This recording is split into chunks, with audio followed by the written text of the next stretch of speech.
scientific basis, and the first part of it might sound abstract or highfalutin, but you'll see how it leads towards the end of the lecture. We get into very specific archetypes that I'm calling the archetype of Eros and the archetype of Eros. In order to understand those two archetypes, we have to set up all this other crap.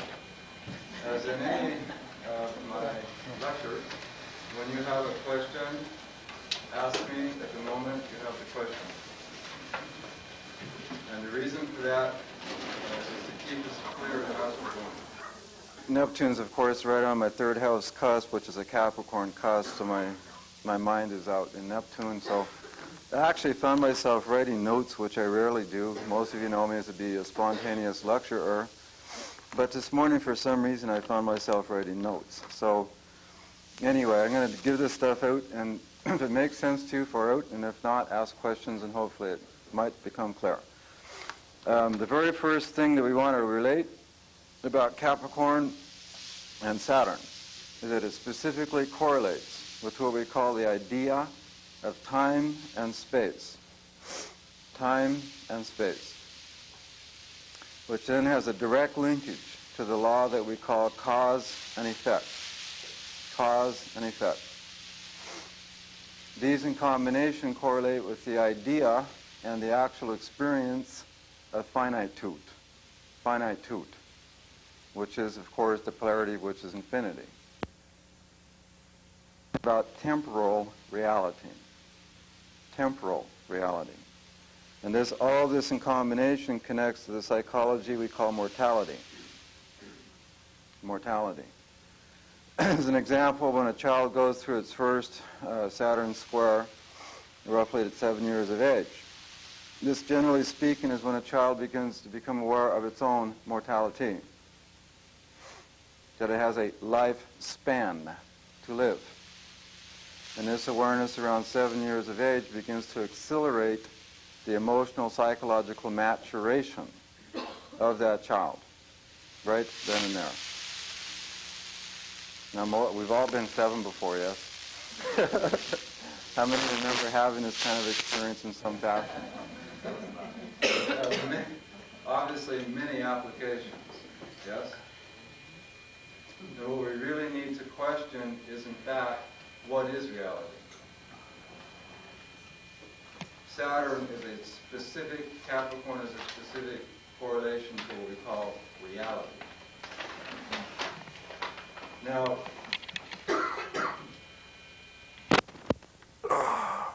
let's try and understand that reality itself is a function of time and space. An example. The reality of the time and space of the Bronze Age person is fundamentally different than the person of today. Yes or no? From the point of view of the Bronze Age person, that reality, that time and space, that's all they could know. And that was reality. The reality. And yet the reality of today, as defined by the human person, is the reality of today. So what we're talking about is a relativity of reality. As Einstein himself pointed out, the only absolute is relativity. Yes? So now the main point is what we call reality is conditioned by the nature of time and space. Yes? Now, let's examine reality from another point of view.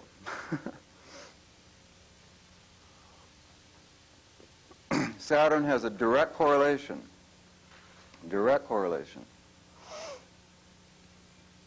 with the natural law that we call gravity. Gravity.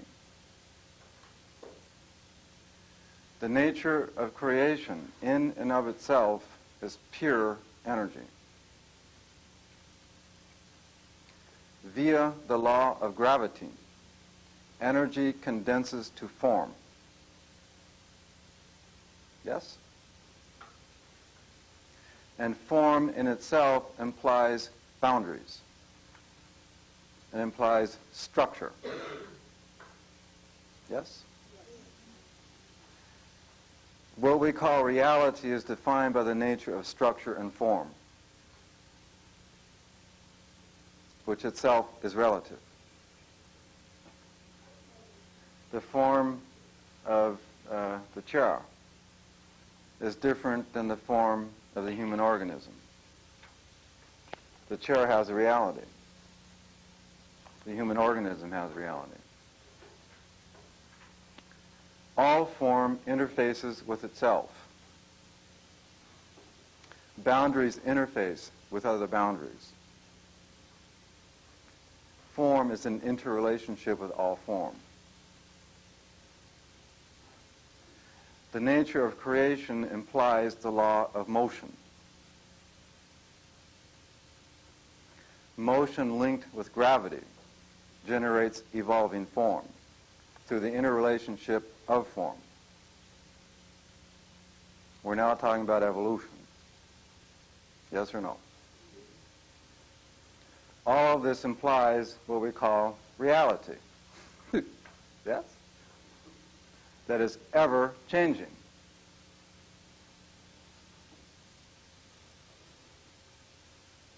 So,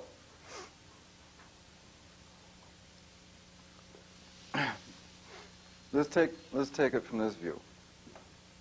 Let's examine what we call consciousness. Consciousness in and of itself is formless, just like water. Water in itself is formless. If I pour water, let's say, into a glass, this water is now contained and conditioned by the nature and shape of the form we call the glass. And thus, in one form of reality, is defined and limited by the shape and form of this glass. Yes? But in and of itself, the consciousness is pure and formless. We now see the interfacing between finitude, shape, form, and timelessness, that which is without form. Yes? You said consciousness is relativity. Yes. What rules the relativity? One's perception of time. And as an example, a fly perceives time fundamentally different than you. And that's because its metabolistic rate is different. Is there a planet that you say rules relativity? A planet that rules relativity?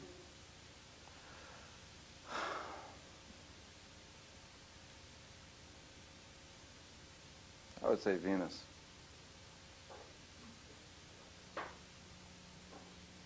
And the reason is that because Venus has direct correlationship to what we call relationships, interrelationships. And what is derivative of relationship? Relativity. Right. So, if we put all this together and we look into the reality that we call Earth, the time and space of Earth, the condensed form of Earth, and the consciousness that exists on Earth, the formlessness of water/consciousness is now contained in the form, at least if we look at it from a human person's point of view, limited and defined by the form we call the human organism. Yes? Consciousness is thus conditioned and defined by this form. The very perception of time is conditioned by this form.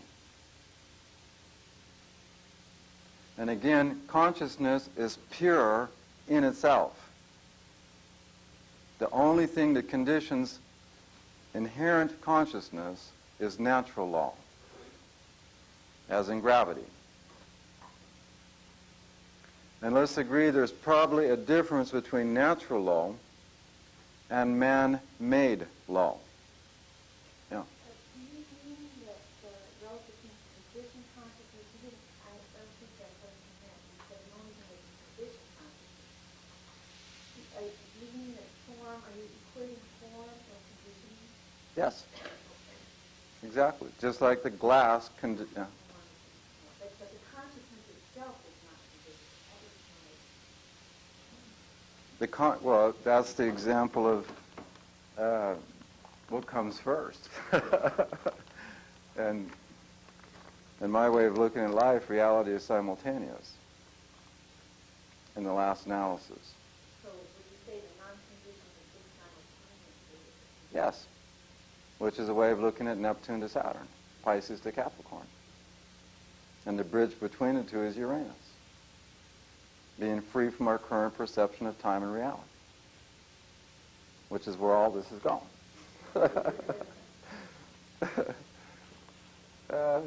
Hello. Yes, ma'am. When you talk about natural law, the only way we know natural law is through our own conceptualization of its regularity. And I question whether our understanding of these concept of natural law is also irregular. Well, it may be, but I think that if one steps back and observes the phenomena of life, that one can see the obvious observation of, say, condensation. What we choose to term it might be a function of the human projection. Or how it works. One can observe how it works, but how one terms what one is observing, that's where one can argue. But the observation itself is there. Yes. Right. So what we're leading to here is the fact that human consciousness is defined, conditioned by human form. Number one. Number two, what we call human consciousness is defined, Saturn, Capricorn, by the nature of the time that it is living within. Number three, consciousness is also defined by the nature of the social grouping that it also lives within. And the word we like to use for this is society, or a tribe. Each society or tribe or culture has what? Its own man-made laws, its own cultural norms, its own social taboos, its own laws and regulations, its own rights and wrongs, its own moralities, its own philosophies, its own interpretation of phenomenal, pure reality. And because the human organism, in order to feel secure, the polarity of Capricorn, of course, is Cancer, the ultimate archetype of which is the need to feel secure, consistent. Keeping in mind the essence of security is the need for self-consistency. The essence of self-consistency is that which is familiar and known, agreed upon realities. So when you put a collective of people together, in order to feel secure within a collective, the collective has to make social regulations, norms, laws, taboos, religions, moralities, rights, and wrongs. The consequence, if this was not done, would be anarchy. How many would like to live in an anarchistic state?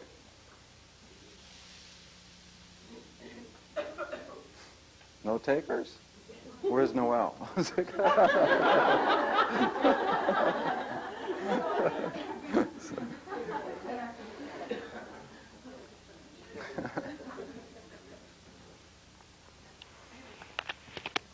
So, the bottom line now becomes that the nature of what we call consciousness is now also being conditioned by the collective requirement to conform, Saturn, Capricorn, to consensus-held beliefs, moralities, rights and wrongs, etc. which then become the nature of what we call Saturnian judgment. I'm right, you're wrong. If you threaten me, i.e. I'm now insecure, I will come and get you,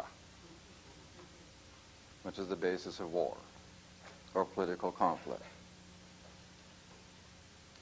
The conditional reality of a person in Kansas City is going to be fundamentally different than the conditional reality of one growing up in Zaire. Yes or no? And yet both perceptions of reality works for them. Who's right? Who's wrong? Are they both right? Are they both wrong? For the reality they're living, they're both right. Yes? Now this has gone on clearly through all the centuries since the human organism has been a human organism. Now one of the things that I want to talk about is the nature of these conditioning patterns. Long ago, the only brain in the human species was what's called, in nowadays terminology, is called the primary brain. For those that have studied anatomy and physiology and the like, you know that when you look at the picture of the brain, there's this little thing down there called the primary brain. And sitting on top of this little primary brain has evolved the cerebral cortex. Yes? Long ago, when the human species only had the primary brain, it was in direct interrelationship, harmonious interrelationship with the totality of nature and natural law. There was no separation. None whatsoever.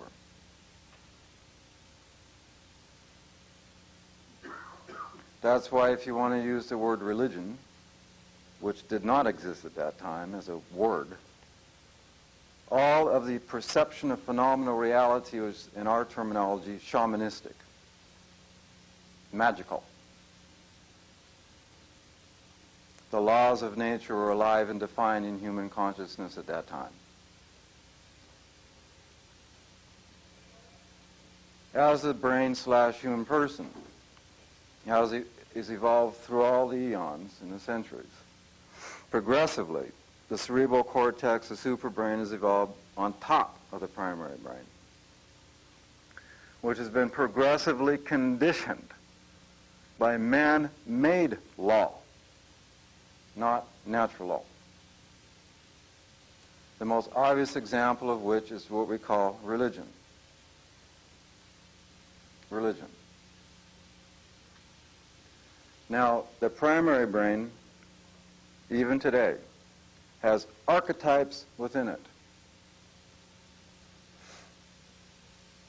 Nowadays, the primary brain primarily regulates all the instinctual, involuntary functions of the organism.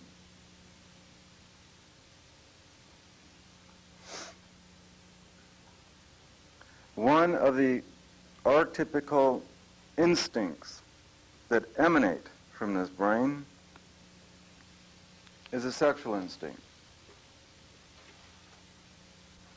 Why? Because it's linked with the instinct in the human species to survive. The survival instinct emanates from the primary brain.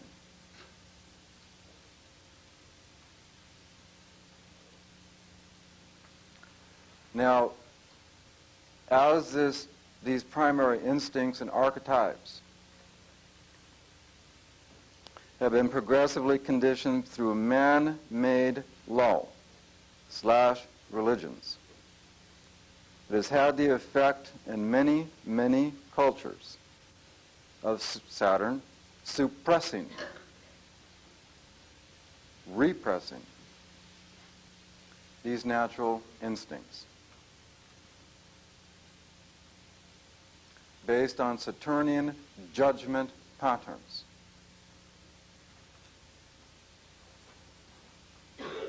Are we clear? Yes? Because of this, this fact, phenomena, is one of the causal factors in psychological neurosis or schizophrenia or psychosis.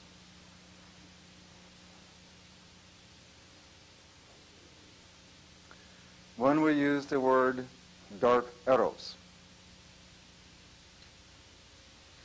Eros here being specific to the sexual instinct. The only reason we are currently using the word dark is it's a judgmental word relative to Christian ideas. Yes? Because, as an example, what is the main conditioning thought of Western, specifically Judeo-Christian religion towards sexuality?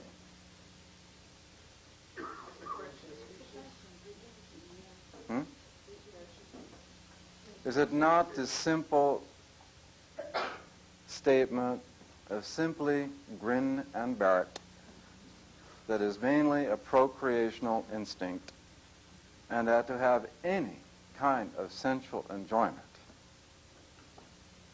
is to create sin and guilt? Anything associated with flesh, yes, is not the assumption one in which somehow flesh is antagonistic to spirit.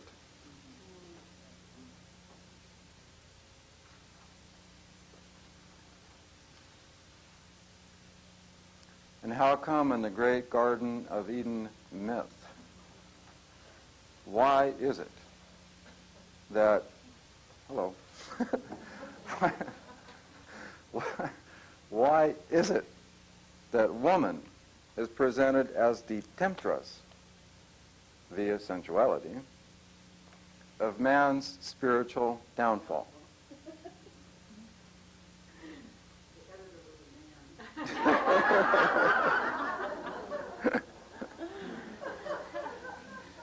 Now, a simple question.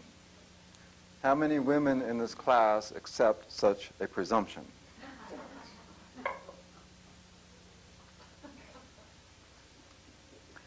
But my point is that whether you accept it in this life consciously or not, that in a subconscious sense, many, many women are still living out this myth. And many, many men are still living out this myth. Because in this myth, via this conditioning, you are creating the archetypes of inferiority and superiority. You are creating the myth and the psychological reality behind the myth of dominance and submission. You are creating the psychological archetypes of guilt and atonement and anger. Just within this myth. You understand my point? And you therefore are setting the stage in the last 2,000 years for the psychology of sadomasochism.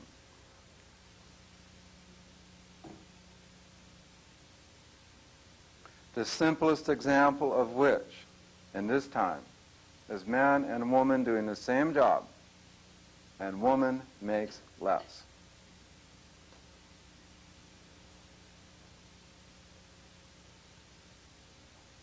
When you suppress the natural sexual instinct, you distort it. Anything that's repressed or suppressed is distorted. Yes? So this means that the natural sexual instincts that emanate from the primary brain for many, many, many, many centuries now have become progressively distorted based on a variety of religious, social conditionings. And that anything that deviates, any sexual desire or instinct that deviates from these conditioning patterns, wherever you find them, in whatever culture, whatever religion, is going to be called dark Eros. The presumption that spirit and flesh are antagonistic creates a split, a fracturing, a misalignment between the two brains.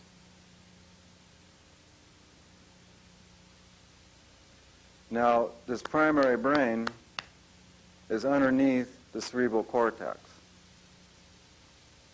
And now we can use the analogy of the famous volcano. The volcano is the cerebral cortex. But what happens when lava comes through the thing? It blows.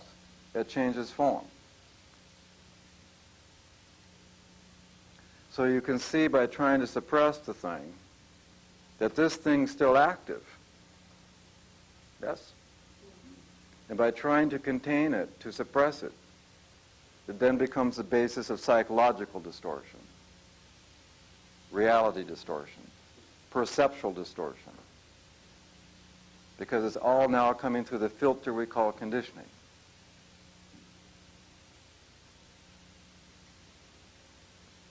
Is this making sense? Any questions on this point? You feel the Aquarian age is the release of expression? Yeah, that's what we're going to get to. Going to be talking about the necessity to realign the brains. That's one of the reasons Uranus is now moving through Capricorn. The simplest way for you to validate the point I'm currently making. Some of you in this book have read books of a woman named Nancy Friday called Women's Sexual Fantasies, Men's Sexual Fantasies. And how often do you read the words? Well, yes, this is safe for me to imagine in my fantasy life, but I would never act it out. You see how the point is now driven home.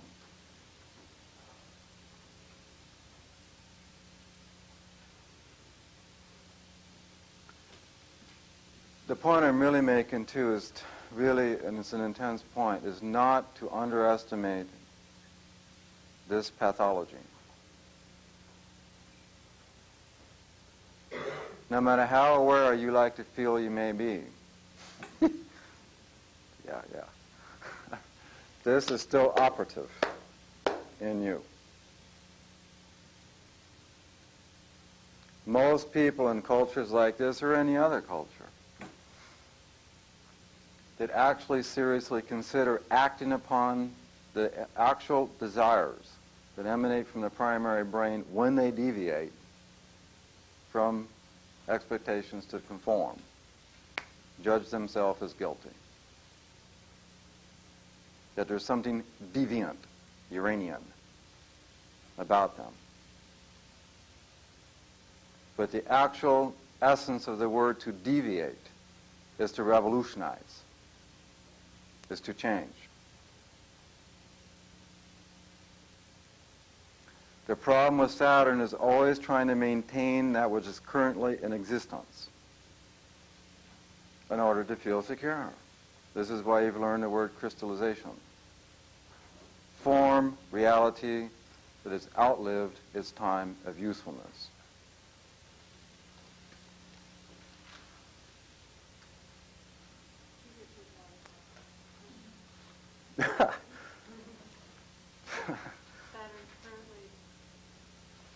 Hmm?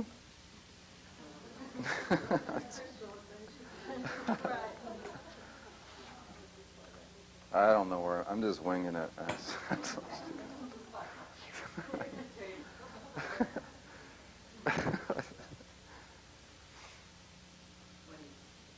Now, the primary brain in astrology specifically correlates with Mars and Moon. Mars and Moon.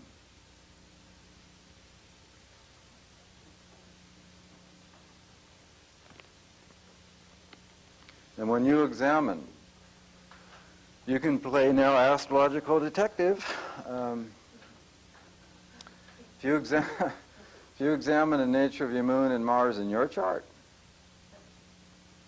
and the aspects they're making to other planets and so forth, you can actually then determine, graphically see, the nature of your own dark Eros.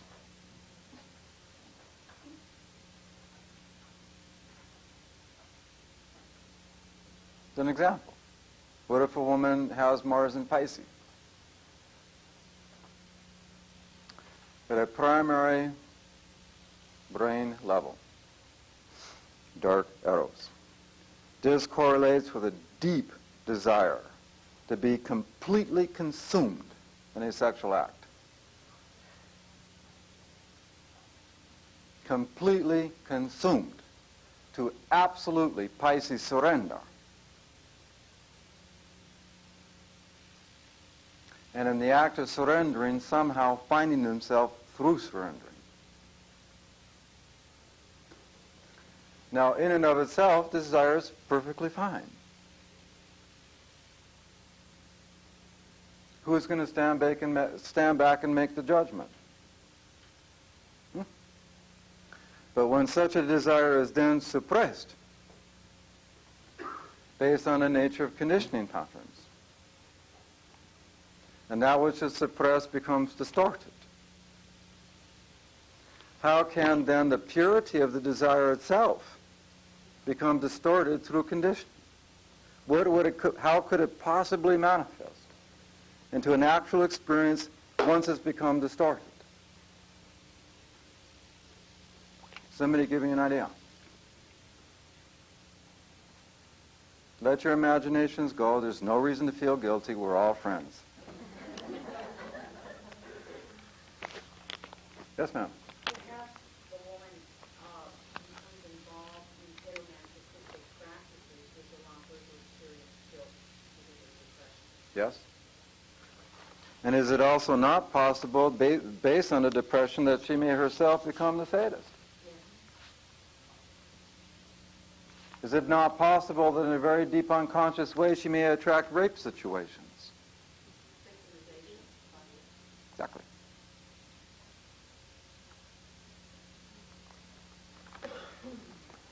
You're getting a clue of what I'm trying to talk about here.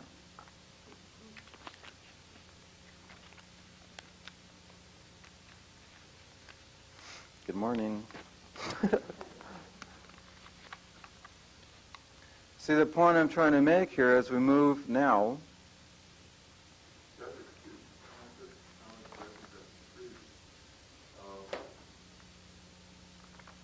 We're not just talking about women, we're also talking about men. I mean, J.T. Flugel, a German psychoanalyst, talks about Jesus being the greatest scapegoat of all time. That wasn't a sadomasochistic situation either. exactly.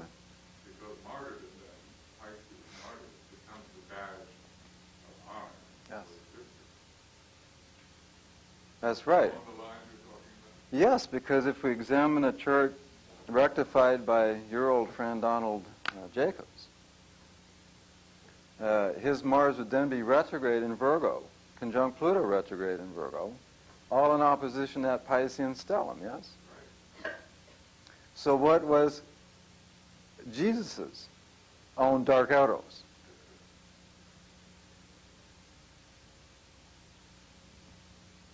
How many would like to postulate?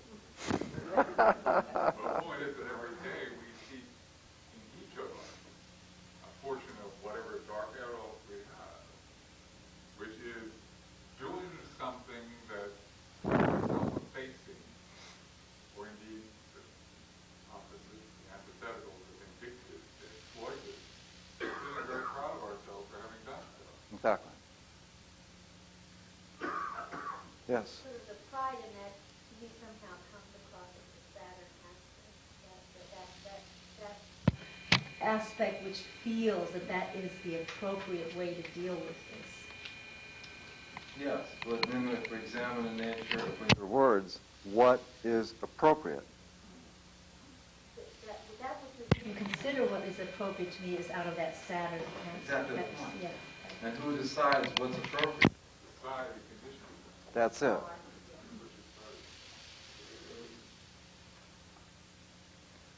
Let's try and be really super honest here. How many in this room have found themselves with certain kinds of sexual desires that they are completely horrified by? If we're really honest. Yeah, sure. Now we find out how many can be honest and how many can't.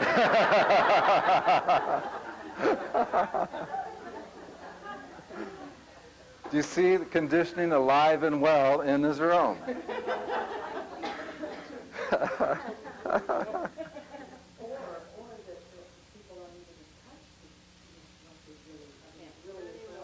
That's because they're so conditioned and so repressed by the conditioning they can't look at it. Like if you're recovering money.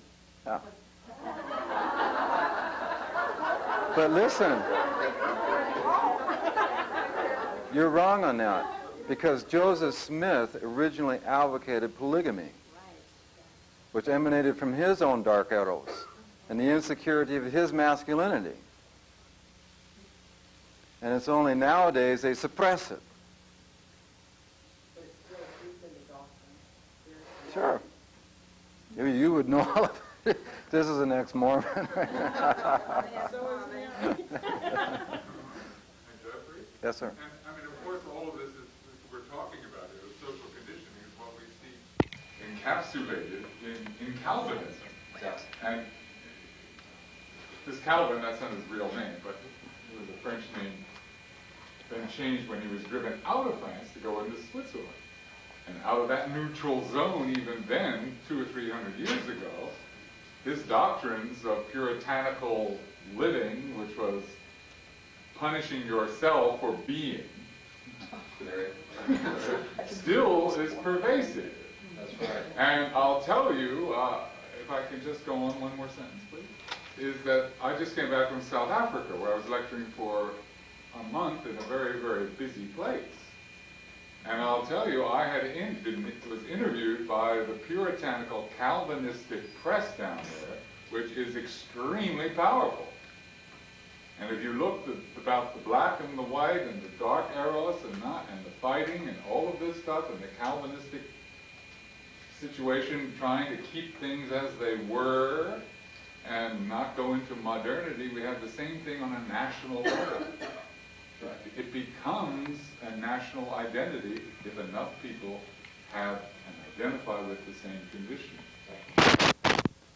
Which is one of the reasons that if you look into the nature of Christian iconography, they always symbolize what they want to call evil or hell in an animal form. Think about it. It creates the projection, and that creates the dance. That it's projected out, and it makes the polarity then, that they're acting out only one aspect. So it's in not owning the wholeness of ourselves that we have these agonies. That's right. And so now you can see the specific linkage to the archetype of dark Eros and the archetype of chaos, meaning to unlock the primary brain is to access chaos. Chaos in relationship to a currently defined reality, which is conditioned by all the things we're talking about. From a Saturnian Capricorn point of view, is the fear of losing control. And yet the primary brain in itself wants to lose control, to access chaos. Why? In order to grow, to change form, to change the interrelationship to itself. Yeah. I couldn't talking that when, in trying to create form in this crude whatever, in this way, it's like trying to fix something and hold it down, pack it down, and then life wants to explode out of that. And what you're talking about is that very much being in the moment, in the now, is what we think of as chaos. Yeah, I mean, if we bring it up to speed, from another point of view, reality, most of us would agree that in this culture, a form of conditioning is called the American dream. Yes or no? The essence of which is to live for the future. You work, work, work, you hit 65, you get your happy pension, you get into the Winnebago, you drive off to the sunset.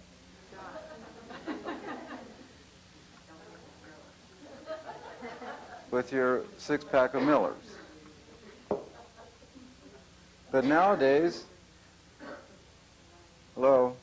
nowadays, with Uranus and Neptune moving through Capricorn, the nature of just that conditioning pattern is obviously changing.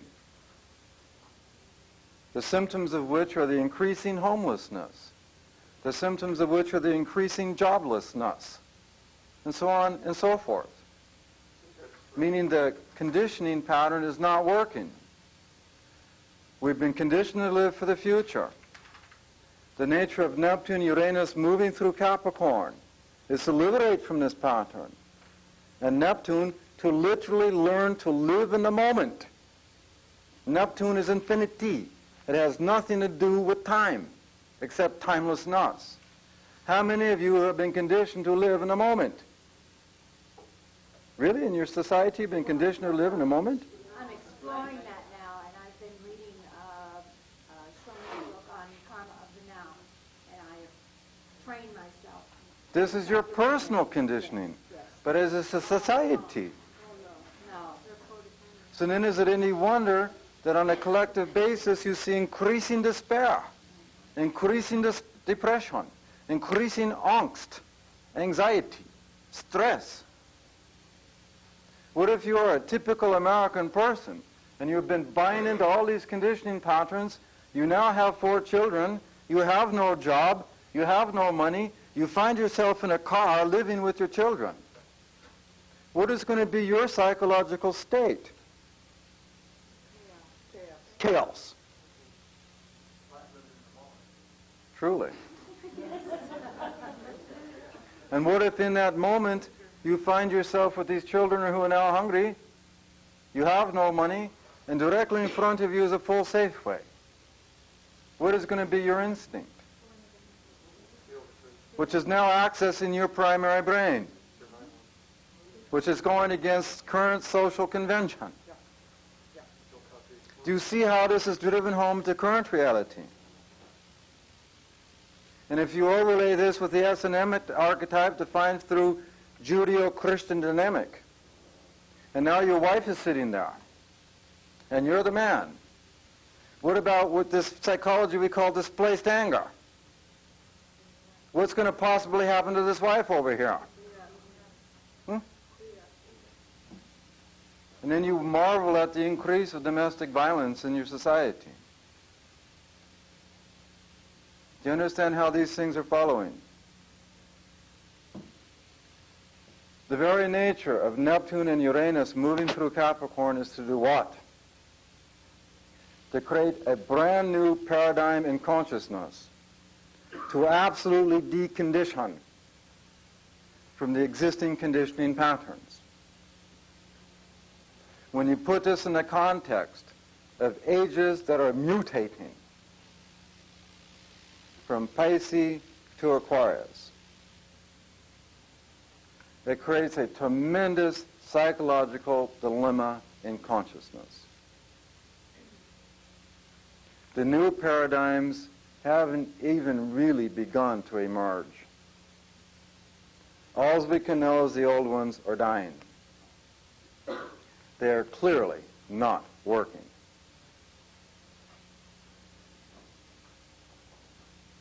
And this is why last night when I asked many of you in the group, how many of you find yourself with your perception of time changing?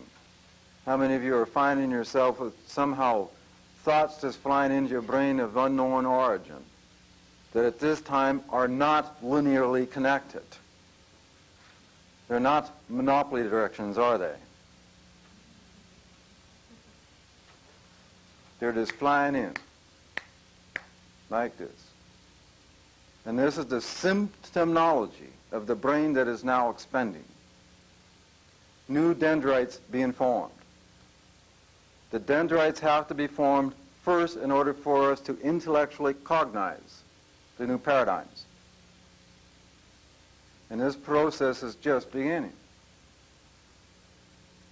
And progressively, it will lead to a realignment of the brains, which then obviously imply the evolution of all kinds of new thought forms, all new perceptions of what we call reality. The nature of the glass is changing.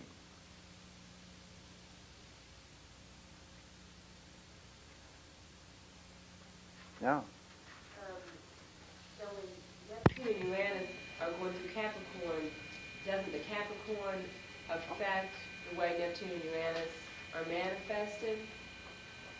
Say it again. Well, I mean, does Capricorn have more effect on the Neptune and Uranus? Uranus and Neptune have more effect on Capricorn? Is that the conflict? Is that the Capricorn is trying to change? The very nature of your words imply your condition. They operate simultaneously. They operate simultaneously. So when a planet is a sign, they operate simultaneously. It's not like the planets more powerful. Okay, so is that the conflict in the fact that they're both operating simultaneously? One, they move out of Capricorn, the new paradigm will be created, and that is The all. conflict is implied in the fact that most consciousness, as currently defined in this decade, in this epoch, thinks and lives in linear terms. The expanding brain moving to the Aquarian age is going to be living in non-linear reality. So this is the conflict, this is the chaos. Yes. Because the brain is getting ready to launch itself into living in reality simultaneously. It is moving from the law of 3 to the law of 4. Yes. The law of 3 is past, present, future. Everything simultaneously. So a very Capricornian question, how much time do you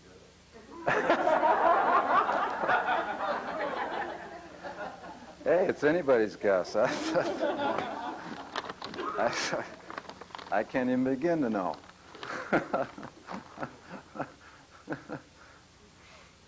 Would you say that in looking at it through Capricorn, we've obviously seen the destruction or the dissolvement of government throughout the world as it moves into Aquarius, where you see it going? Well, I would say in your first statement that governments or countries, boundaries, at this point in time, you will see two distinct reality conflicts. On the one hand, you have a whole group of folks and lands everywhere trying to re-secure what has come before. The classic example at this moment, amongst many, is this potentially very threatening individual elected to the Russian parliament, who is enunciating a neo-Hitler vision. And of course, the forces in that country symbolized by Yeltsin. We see this dilemma in the insanity of Bosnia, and the old ancient nationalisms and hatreds, and the polarization via Pluto and Scorpio that this is generating. We see genocide yet again here. We see the collision of these two forces even in our country, as the new forces conflict with the old forces, or the old guard. One of the great visions that Clinton brings to this land at this time is the necessity of redistributing wealth. And yet, how many are conflicting?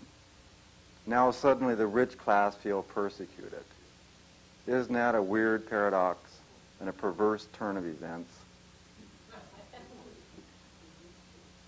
If you think about it. Yeah, exactly. So what we see really are the forces of evolution in massive confrontation and polarization at this point.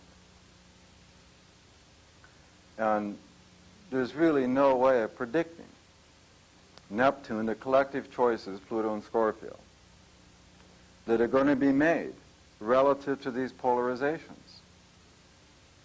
Because those collective choices determine the fate to come.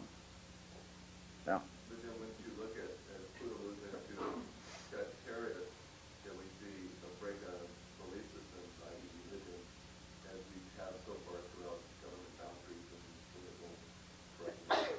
Now we don't move into a religious. Absolutely, because the last time in history this connected to was the seed point of the last Renaissance.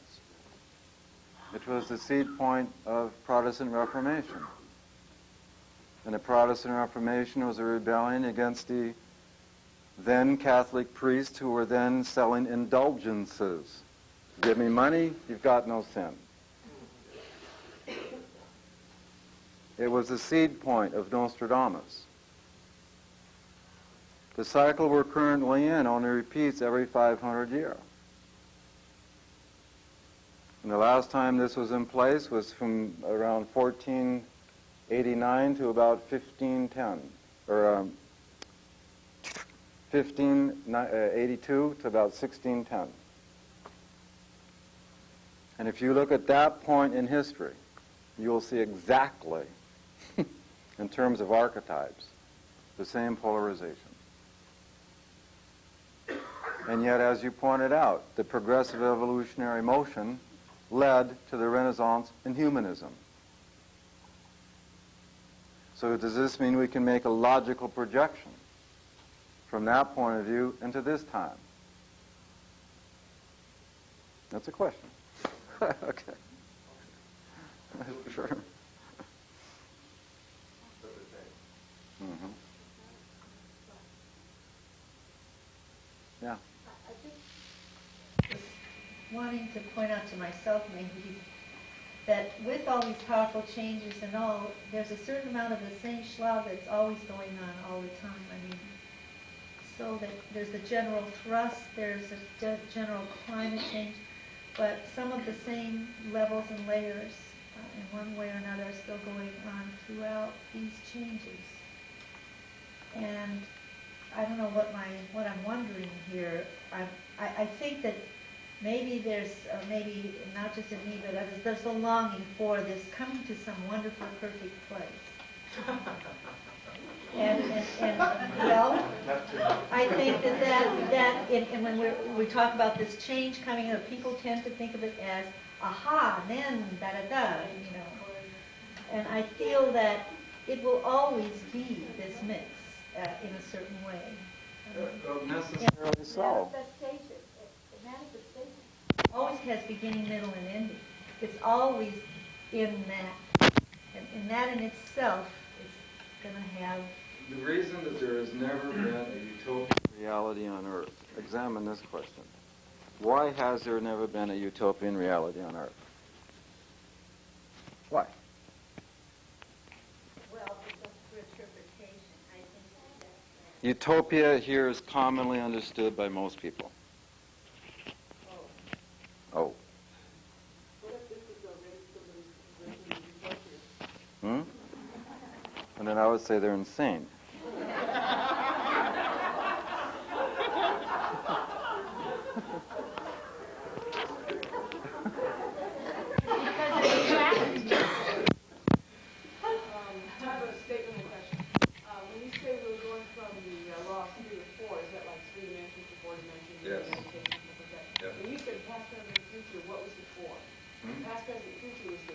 That's when past, present, and future exist simultaneously. Oh,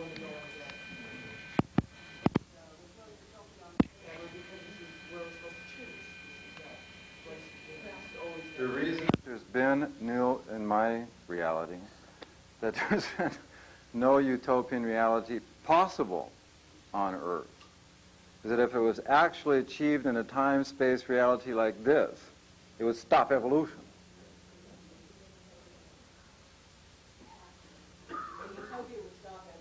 Yeah. And that the only true utopia can be the actual remerging with a sense of egocentric reality with what we call God, or the source. Hmm? Done what? Merge with God? Good. And I would agree in this sense the real utopia is within, yeah? But we need an arena or a stage working for the diversity of personalities and experiences, and that's what it's Yes. And see, this sets up its own problem because now we're clearly talking in spiritual terms, the world of spirit.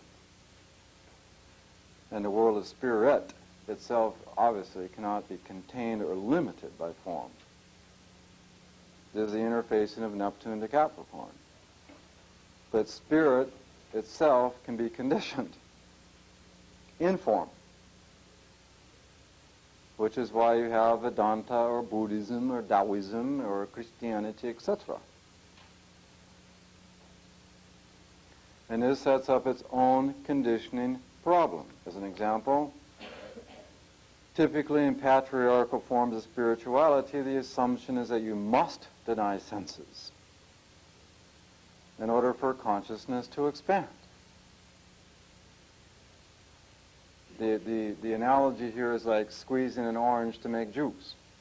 And somehow if you suppress/squeeze your senses, you can realize your essence. Now, I've lived many years in monasteries. And this presumption or assumption, in fact, is true. But the additional reality is that when you do it in this way, the spirit is not integrating into the physical form that it inhabits. Which is why so many men and or women who have bought into patriarchal spirituality go crazy. There's a non-integration factor here. And a typical example of this is a suppression of the sexual instinct, trying to enforce celibacy. And again, when you enforce or suppress, you distort.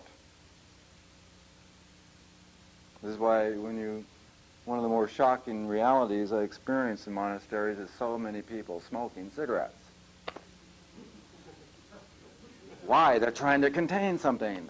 You understand? And this is vastly different than the original spirituality on earth, which was matriarchal. Matriarchal spirituality starts with the opposite premise, which is to employ senses in order to be free of them. And thus, as the consciousness expands, it's integrated into the entire organism.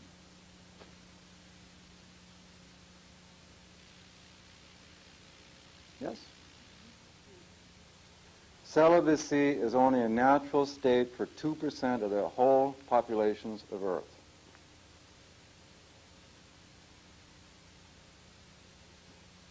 Think about that. This is exactly why when you pick up all the newspapers now, they turn on a TV set, it's the next priest being busted for the next case of sexual abuse to a child.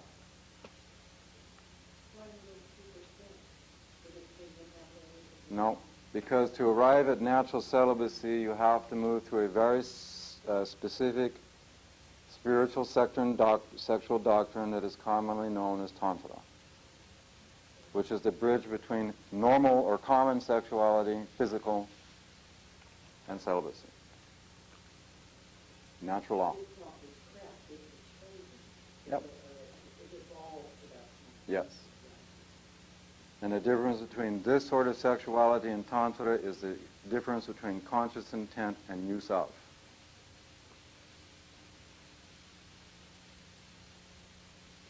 Tantra allows for a actualization of dark/primary Eros. which is now linked with purity of intention.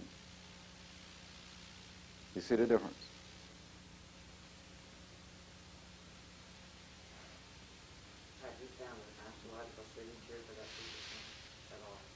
No, because it's like if I gave you the chart of Hitler, could you tell me it's Hitler? No. Exactly. Or what country they come from. The essence of astrology is correlation observation. Astrology only works relative to the observed context. That's why so many cookbooks are just pure bullshit. One size fits all is the assumption.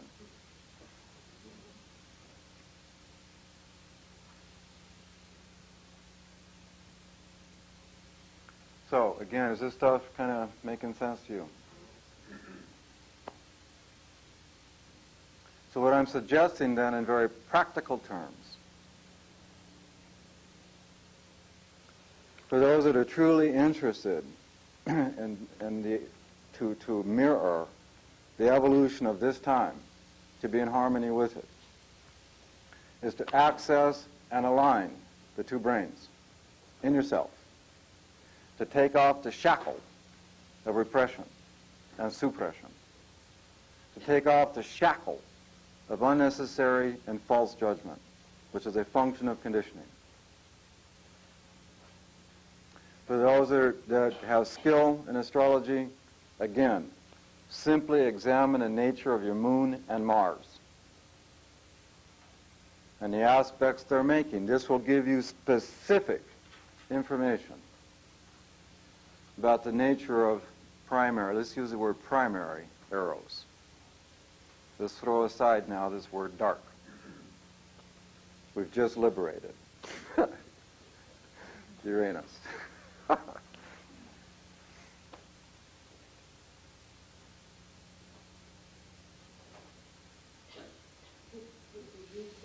a polarity to, you told us about the moon, about the Eros.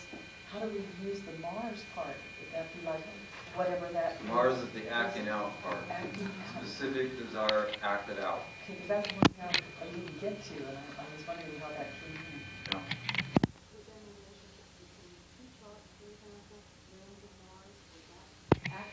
That show you compatibility or non-compatibility relative to those primary instincts. See, the thing is that, because most folks, of course, are in relationship, and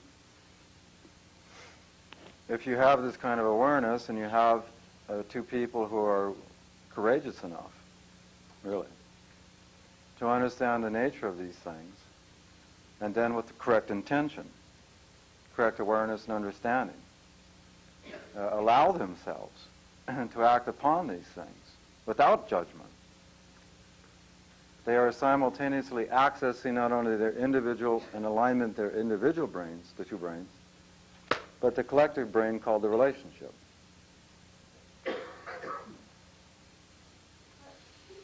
Concerned about this chaos and random violence and such like that. I mean, what's the hope in this? What's the hope? How long, I guess what you said, in Capricorn, like, what's the transformation going to be? I mean, is it moving somewhere? Is it just going to stay chaotic like this? Is there some kind of movement toward something? Well, let's examine the nature of chaos for a moment. In evolutionary terms, chaos correlates with what's called involution. Involution. To involute means to destroy form. Form must become destroyed before you have an evolution of new form. And this is exactly why most people freak out. Because again, it comes to the very basic question. How many want to feel insecure? How many want to live in a reality without guideposts to negotiate and to navigate? How many want to set off on a long journey without an actual road map? Most of us go by the road map and we take this highway because it tells us to get there. You see my point? But for those that have the courage to allow themselves to involute, to access chaos, by the sheer natural law of evolution, new forms will evolve. But with Neptune and Capricorn, by themselves. And this takes a tremendous act of courage. You're literally living, as we said a moment ago, literally in the moment. And allowing the next moment to reveal itself. Now this is hard enough for an individual to do, let alone a country. Yes, or a government, or a banking system. And so you have implied resistance. This is exactly why there's two kinds of evolution. You have cataclysmic, and you have Darwin's notion of uniformity. Slow yet progressive change. Cataclysmic evolution only occurs when enough resistance and necessary change builds up. The resistance determining the cataclysm. That's why so many people have made predictions and projections into the nature of this time called doomsday scenarios. But most of us are aware that these very same projections and predictions exist in every century. Which should tell you just exactly the strength of egocentric reality. Every generation thinks it's the generation.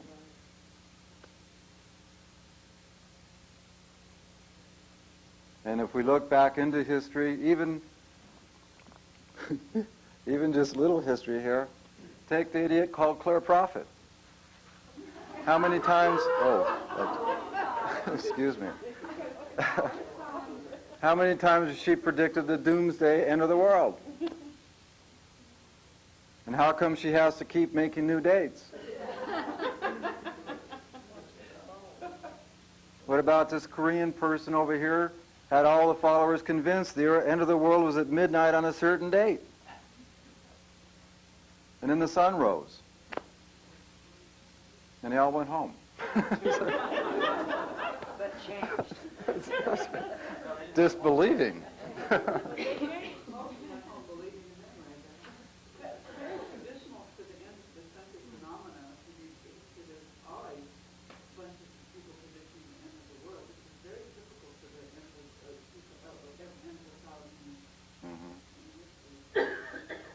And somehow the world's still here, huh? It's always going to be different. Talking about living in the moment, the problem with that for most people is, and it would be in the judgment of it, is that if we're conditioned in the future, if we're goal-oriented, our desire is directed to keep going, if we're alive, to live in the present creates activity, which is a tremendous judgment. I don't agree that it's passive. Well, I'd say a lot of people, I would, and I know a lot of people would because of the conditioning of the future. Right. Exactly. Comment about beginning, middle, and ending. During the beginning of the change, it seems to me that there is perhaps more of a bleed through, if I may call it, a pure consciousness. I mean, I'm just using this. And that is the time when there is the sense that one is perhaps pressing close to clarity, you can call it, I'll just call it that. And as it moves on through and becomes fixed, it becomes, which it has done over and over again, which is the nature of this place, it loses that. So maybe part of the excitement or the pulse or the thrill about this time is that it is pressing closer to the veil thins between the form and the formless. Well, yes, and again, everything that we're talking about is going to be mirrored, reflected, at all levels of reality, not just one. So as an example, take the RNA DNA structure, genetic coding. If you examine, because now with Pluto and Scorpio and Pluto both correlate to the RNA, DNA, genetic coding. And here comes Pluto through the thing. You have a mutation. So the question becomes not just, and because this mutation is occurring in all the genetic coding and all forms of life, not just the human organism. So the question becomes, how is this? What is the mechanism? And why? Now, if you examine the fact, again, that Uranus, Neptune are in Capricorn, most of you or some of you would have learned that Uranus correlates with things called atmosphere. And we've agreed today that Saturn somehow correlates with structure, form. Now, with the uranium breakdown of the atmosphere, we have a restructuring of the atmosphere, yes? And by breaking down the ozone layer, amongst other things, we are having not only increased radiation come into the planet, the radiation itself being absorbed through the thyroid gland, which is now particularly sensitive because of the dehydration of iodine in the thyroid gland, which generally protects the organism from absorbing such radiation. So now we have radiation generating mutation. We have the very quality and nature of light that enters our atmosphere itself changing. Yes? And the pineal gland, which is one of the most critical glands in the organism, itself secreting a protein/hormone called melatonin. And that the pineal gland is linked with the endocrine system, meaning the immune system.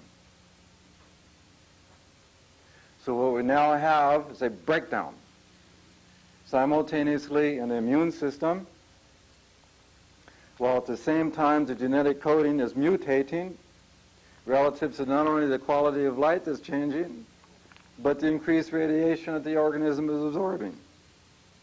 And this is happening to all life forms on this planet.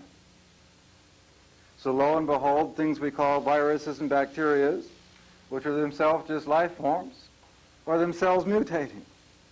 And now suddenly we have a thing called AIDS. Now let's look at this on a symbolic level. AIDS/Pluto, osmosis into the genetic code, and turns the immune system on itself, in effect killing that organism / committing suicide. So what is the symbolic nature of this phenomena? What is the message to the human organism? You see my point?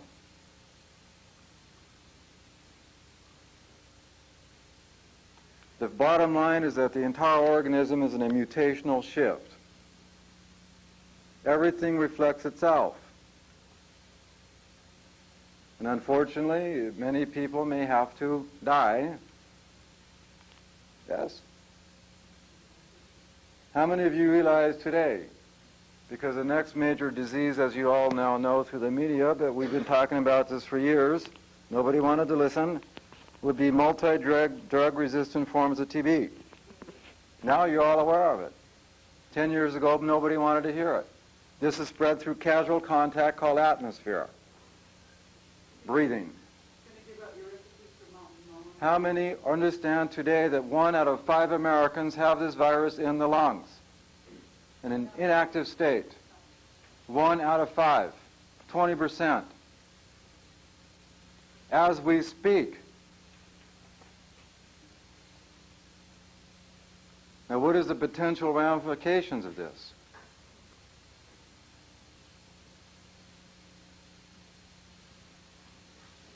What is the metaphysical message?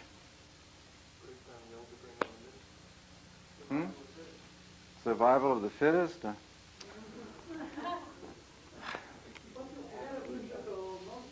Metaphysical about spirit being something you breathe in, and if you've got TB in the lungs, you're definitely affecting your interface between spirit and body in a very metaphysical way. Well, isn't the clear message a symbol of breakdowns of reality?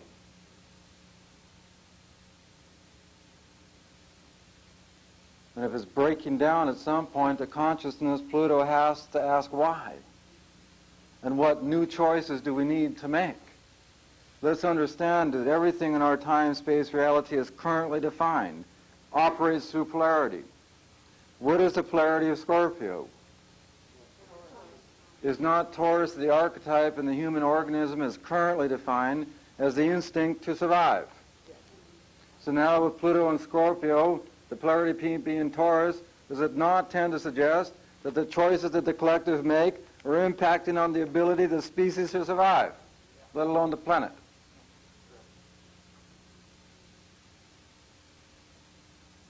We can always develop the other. I mean, we now have this world, you know, as we look at the collective consciousness as all part of God or this energy that of light and sound that eventually created Well, that all may be, but in terms of how most people are living, it's going to be a shock. In the spot right now. How about if the world just evolves a new species after it gets rid of us? Exactly. For those that want to know how many would like to know how to strengthen your lungs in this very amazing time? Because again, this TV thing is passed through casual contact. For those that find yourselves in airplanes, I mean, you probably read the articles in the papers, right? The best way to do it is a combination of factors, to work with 3 specific herbs. The herbs are echinacea, an herb called mullein, M-U-L-L-E-I-N, and an herb called hyssop, H-Y-S-S-O-P, which is actually one of the herbs that Jesus used in his own life to cure and to heal. It has a natural penicillin effect in the body. Echinacea.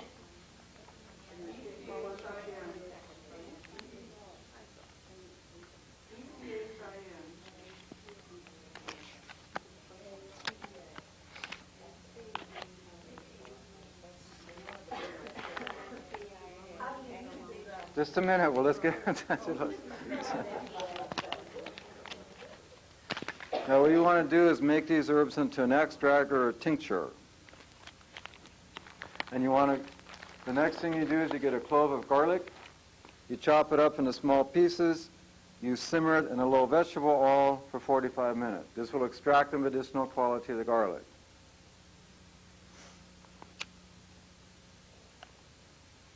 Now you combine in equal parts, meaning 1 part echinacea, 1 part mullein, 1 part hyssop to 1 part garlic, and you put it all in one concoction.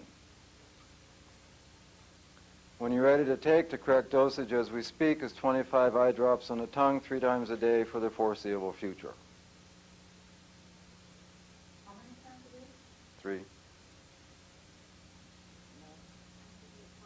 That's in order to harmonize with the law of the Trinity.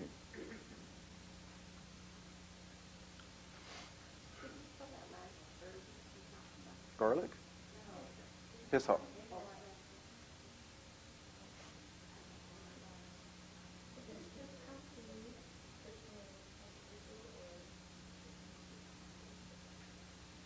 Anything I speak about just comes inside my head.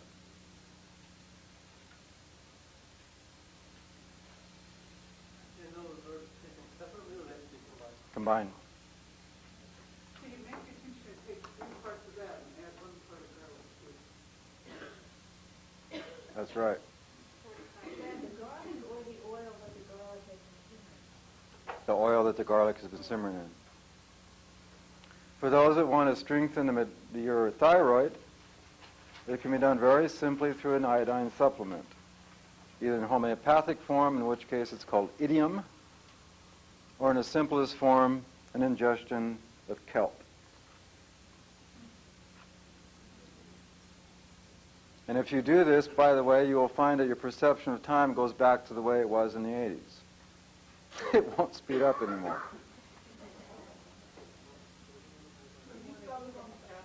Huh? Idiom? It's I-D-I-U-M. Now, idiom in homeopathic form is very toxic. Don't take it on your own. If you want to use this remedy, visit a homeopathist, determine the right dosage for your system.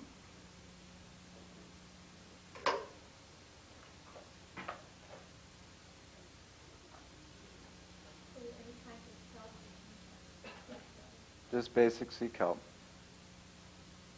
Now we just have a minute or two. Is there any last questions you want to ask?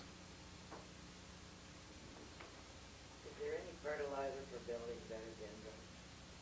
Yeah, a Chinese herb called fo ti. Fo ti.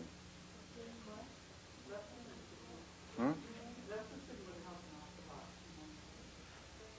Fo ti is the best. F-O-T-I. I'm sorry? Yes, actually. Not right now, no. Virgilio. Did you say anything about that 7-pound lineup in Capricorn? I'm sorry? That 7-pound lineup, did you say anything else about that, or beyond that? The 7-pound lineup? It is meant, because what we have in this decade mirrored in such a tremendous conjunction is a progressive condensation or density of time. Most of us will have the increasing experience in this decade of our reality coming like this inside of ourselves. It's like walking around with a big, giant, heavy coat that keeps getting heavier. And it goes right back to the analogy of squeezing orange to make juice / realization. Things have to condense, things have to get heavy in order for things to change. That's how Saturn works.